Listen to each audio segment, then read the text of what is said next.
Hi, this is Fred Neiman of Hanlon Neiman, a Central New Jersey law firm practicing asset protection and Medicaid law in all 21 counties of the state of New Jersey. You're married, you've been married for 40 years. You're now aging in place with your loving and adorable spouse. They've been diagnosed with Alzheimer's dementia. You've worked a lifetime for savings and to pass on your wealth to your children, but now you face the prospect of a $10,000 or $12,000 nursing home bill.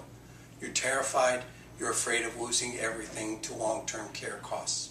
You've read, or your friends told you, that there's an opportunity for you to divorce your spouse of 40 years in order to protect your resources.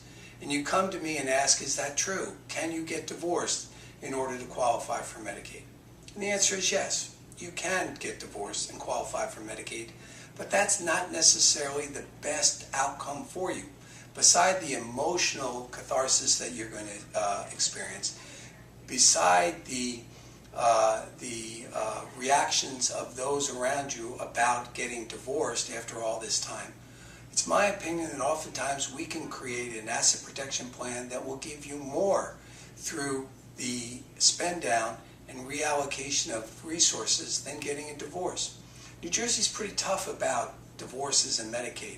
There's a whole series of notifications that are required to the state and to the county boards of social services. It requires that you hire 2 attorneys, one for the husband, one for the wife. It requires notice to the state, and the divorce has to be bona fide, which means 40 or 50% of what you've accumulated will have to go to the spouse that's likely to need long-term care, and that's going to have to be spent down before he or she will qualify for Medicaid. Oftentimes, under today's law, we can do better than that. We can save most, if not all, of your resources through permissible legal techniques that avoid the need for filing for divorce. So the question is, should you get divorced? Most times I recommend no. Are there circumstances where divorce would be appropriate?